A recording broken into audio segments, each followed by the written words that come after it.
How would you define true success? Well, I've said many times that if you get to be 65 or 70 and later, and the people that you want to have love you actually do love you, you're a success. I've never seen anybody that reaches that age. I mean, I'm not talking about somebody that's in extreme poverty or pain or something, but I've never seen anybody that, if they have a lot of people that love them, that is other than happy. And I've seen some very, very wealthy people that they give testimonial dinners to and name schools after and everything. And nobody loves them, you know.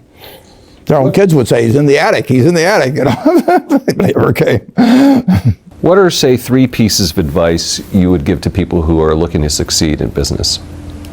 Well, by far the best investment you can make is in yourself. I mean, for example, communication skills. I tell the students that come that they're going to graduate schools and business, and they're learning all these complicated formulas and all that. If they just learn to communicate better, and both in writing and in person, they increase their value at least 50%. And I mean, if you can't communicate, somebody says, you know, it's like winking at a girl in the dark. Nothing happens, you know, basically. And you have to be able to get forth your ideas, and that's relatively easy. I did it myself with the Dale Carnegie course. Some people wish I'd taken a shorter course now in terms of my talking later on. But it's just hugely important. And if you invest in yourself, nobody can take it away from you. I mean, the second thing, which I'll get a certain criticism for not living it, but I do tell those students, you know, that if I gave you a car and it'd be the only car you get in the rest of your life, you take care of it like you can't believe it. Any scratch, you'd fix that moment. You'd read the owner's manual. You'd keep it garage and do all these things. And you get exactly one mind and one body in this world. And you can't start taking care of it when you're 50. By that time, you'll have rusted out if you haven't done anything. So you should really make sure that you just remember that you just got one mind and body to get through life with and to do the most with it. What about life advice? Well, life advice is, you know, the most important thing,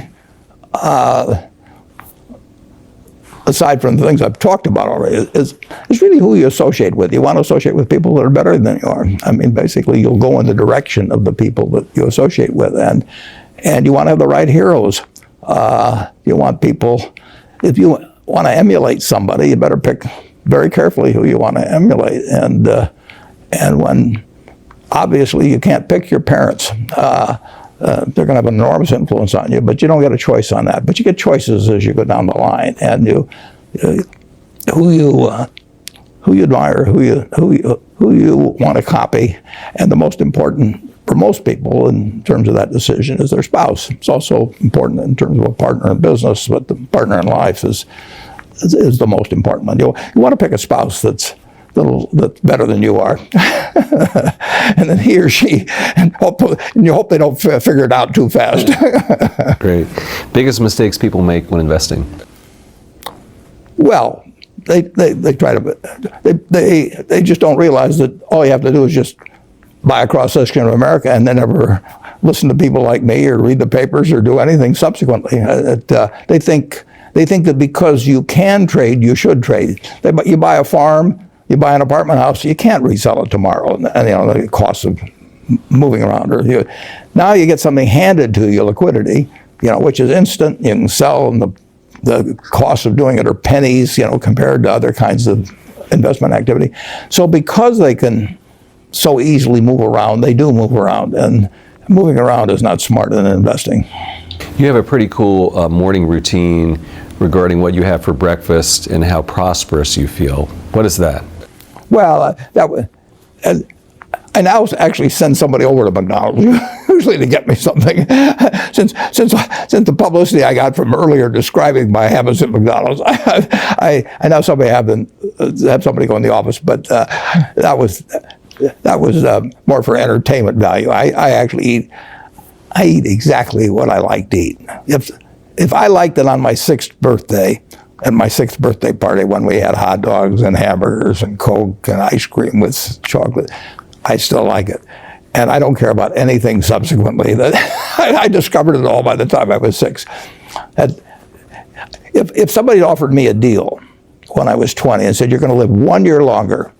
You know, instead of living to 88, you'll live to 89 or whatever it may be, if you eat nothing but broccoli and Brussels sprouts and onions and all these things. And I just said, I'll take the last year off. It probably won't be that good anyway. You know, I mean, so I eat what I like to eat. I'm not venturesome in that area. I like how you lumped in onions with broccoli and Brussels sprouts. Well, Never heard that before. I just don't happen to like onions, but no, I don't put them in the same category. Okay. You and George H.W. Bush, I think. Is business school worth it? Depends on the person. Much more than it depends on the school. I mean, I wouldn't worry. Some people are going to get a lot out of advanced education, and some people are going to get very little. And I don't even think it's important that every person go to college at all. I mean, we have all kinds of jobs at 70 or so thousand a year, 80,000 a year that college training is not of use. And I actually was not keen on going to college myself. Yeah, my dad kind of jollied me into it. He could get me to do anything. But if they'd had an SAT test in those days, he would have taken the test for me. but because I knew I could have a good time, and I liked investing, and I didn't really feel I could read the books. So I don't, it's a big commitment to take 4 years, and the cost involved, and maybe the loans involved, and everything. And I think, depending on what your interests are in life, I don't think it's for everybody. I think it's for a lot of people, but there ought to be a reason you're going. And I didn't really see much reason. All right, last question. So lightning round, so there's a few. Do you ever drink water? Only under duress. What is your favorite all-time song, Warren? It's undoubtedly, it's My Way. What about movie? Favorite movie? Well, I like The Bridge on the River Kwai because of there were a lot of lessons in that. Plus, it was enormously fascinating. Catchy tune, also. Pardon me? Catchy tune, also. Yeah, Right. very. Right. But the ending of that was sort of the story of life. He created the railroad, and did he really want the enemy to come in across it? Got it. Favorite book? Well, the favorite book from the book that had the most impact on my life was The Intelligent Investor by Ben Graham. I knew you were going to say that. Favorite TV show?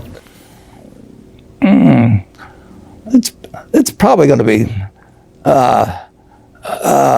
it would be Nebraska in some huge bowl game and winning. And finally, what do you carry in your wallet, and how much money do you tend to carry around? Well, I probably carry maybe $400.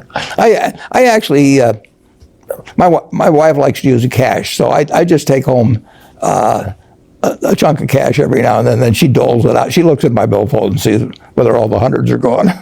Six a few in there, but it's pretty simple. And credit cards? I've got an American Express card, which I got in 1964, but I pay cash 98% of the time. If I'm in a restaurant, I always pay cash. It's just easier. Warren Buffett, thanks very much.